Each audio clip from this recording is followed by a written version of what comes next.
So, ladies and gentlemen, we check people's yearbooks and things. And I have to say, tonight bodes well for a chat show. On a chat show, what do you want? Well, Jennifer Lawrence voted, back in high school, most talkative. 2 years in a row. Oh! 2 consecutive years. That's very impressive. Yeah, it was hard to get. And Chris Pratt, he was voted class clown. Oh, my God. Ideal.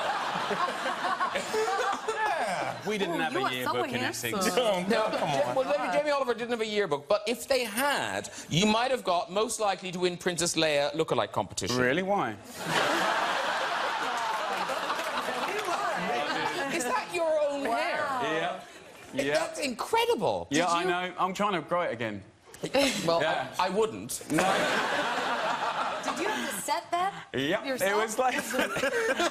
It's like a bouffant. Jeez. I thought I was cool as well. Damn. You were cool. Trust me, you were cool. I know that my brother looked exactly like that, and he was the coolest guy. Oh, yeah. Thank you. So Yeah. that was cool. And actually, here's the weird thing. Because in school, I mean, joking aside, school can't be easy because you're dyslexic, so that must have been a... Yeah, I had a pretty... I wasn't very academic at school, let's put it that way. I was in what you would call... They called it special needs in those days, so I did 5 years of special needs. I know, it wasn't the best for your confidence. But just to fast forward, what an inspiring thing. So here's this guy, dyslexic in school. Ladies and gentlemen, I give you the best-selling non-fiction writer in this country of all time ever. Ever.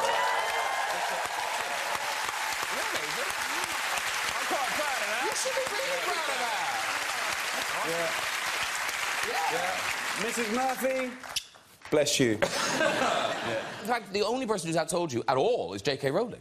Yes, yeah, but by quite a lot. There's a big gap. I did well, don't get me wrong, but like, next level. And now, but apparently you're reading books now? Well, OK, this is going to make...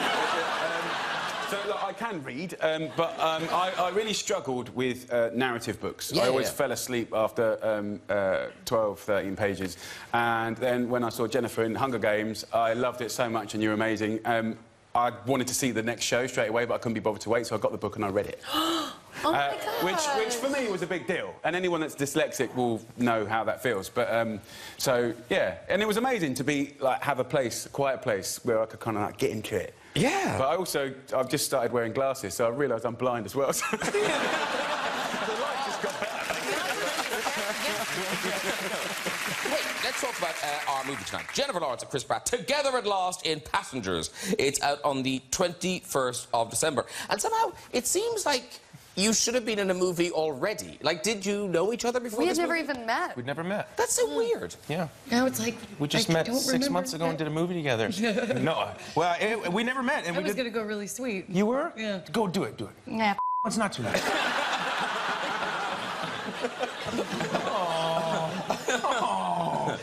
We had a great time. I of course knew her work, and when I read the script, it really was the greatest script I'd ever read. I loved it so much. It's original. It's really complicated and interesting. And when I read it, they said, you know, I was instructed by my manager said, imagine Jennifer Lawrence as the lead. I was like, are you kidding me? And so I did, and it fits so well. And I just thought, if this thing came together and she was in it, like, how awesome would that be? And, you know, she loved it as well, and so she did it, and now we're best friends for life. Now we're both.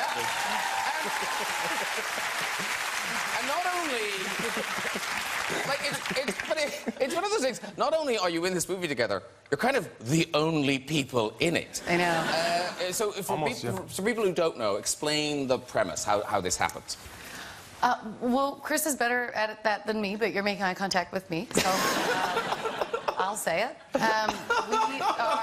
We are both passengers on a ship that's on a 120-year journey. We're in a hypersleep. Something goes wrong with the ship. I'm trying to just vision the studio note in my head. Something goes wrong with the ship. We wake up, and we're the only people awake on the ship for a very mysterious and bad reason. There's 90 years left to go. 90 years left to go, so we're basically going to just die on this ship. But then I wake up and I'm like, well, he's cute. And, Every cloud. yeah, and that's the movie. You're welcome, son. Yeah. Pretty much. You can send me flowers later. Stuff happens after that, though. Yeah, we're stuck together on this ship and alone, and we don't know. We're trying to like unravel the mystery of why we woke up, and through the course of doing so, we start to fall for one another, and then you know, that gets interrupted by like the imminent collapse of this. No, again, she keeps thinking that there's bad robots in the movie, and there aren't. I don't think she's They're read the rising up. There's some apes. Yeah. It's really bad. There's a talking dog. Again, no, there's not. Yeah, and then it all hell breaks loose, and we have to, you know, have an awesome action movie. What is it? We've got a clip. This is after you've both woken up and you decide to finally go on a date. You have a visitor.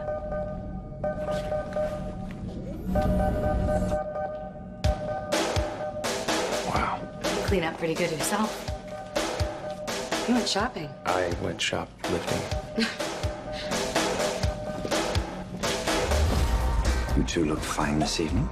We're on a date. Very nice.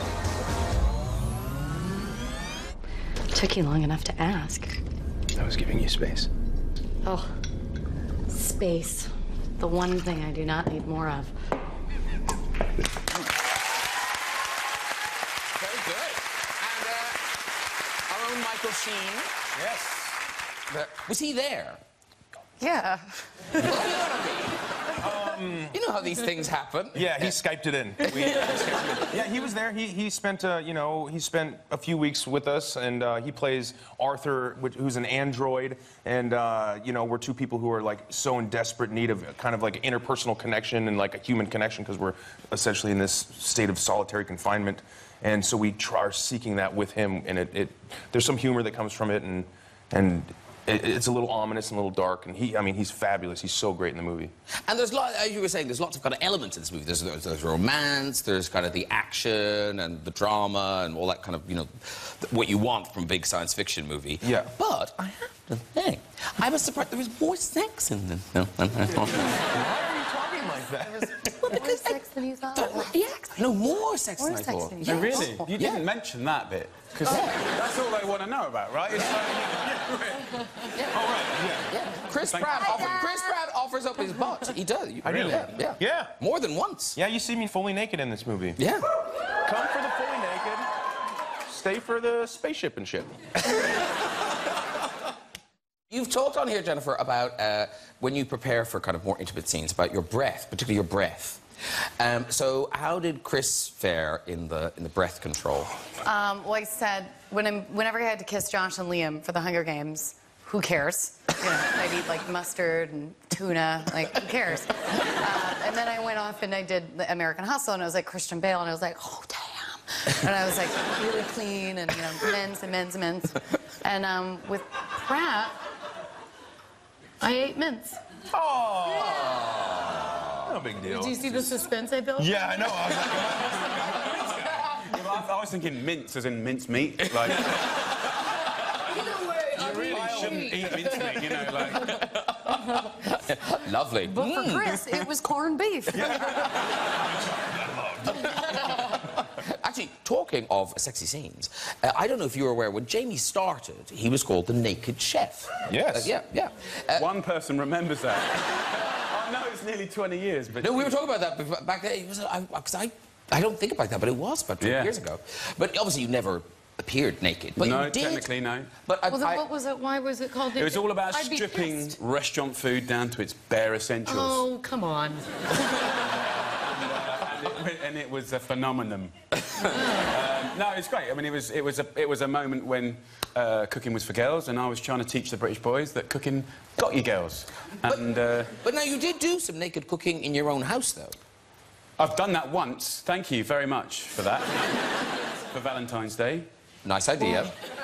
I made a meal. Whole sea bass stuffed with herbs, little red onion in a bag. Jamie? Yeah. Side of Oliver sauce. I'm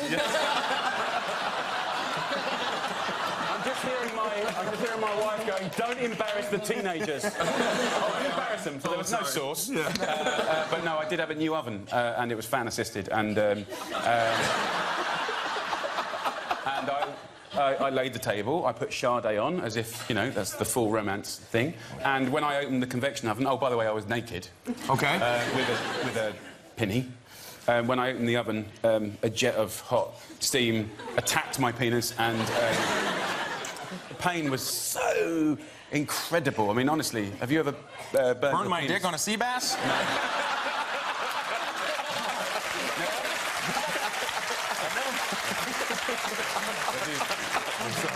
Tell him, yes. Yes! Seriously, bearing in mind it was supposed to be a night of romance, I genuinely end up sitting just in utter pain in a leather seat with Green Giant on my old fella. Really bad. But don't do it. So basically, the reason I'm happy to tell the story is because it's a public service announcement. Yes. Do not cook in the nudes. Yeah. But the sea bass was delicious. Yeah, it was pretty good. And actually, anyway, thanks for bringing that up, by the way. But actually, talking about getting naked, Chris Pratt, you apparently like getting naked, and at one point you tried to turn that into your source of income. What? Well, not. I've always, you know... I'm real happy that question wasn't for me. Yeah, for a while, I stripped for money. Bless you, I love that. Successfully? Well, I mean, if when you need $40 and you get $40, I consider that success. I didn't do it like, it never got, like, uninnocent. You know what I mean? Like, I actually did it maybe 3 or 4 times, and then decided I was going to go and, like, audition at an actual nightclub, like a strip club for men, and with male strippers, you know. And I went and I did an audition, but when I was there was like a guy sleeping in his car, waiting for the club to open because he was a dancer there. And I just felt this darkness that I was like, this is about to turn, this is like going from funny storytelling thing that in, you know, 15 years I can tell on the Graham Norton Show to, you know, I could be that guy. Guardians of the Galaxy. Yeah. So, anyways, moved in with the guy in his car.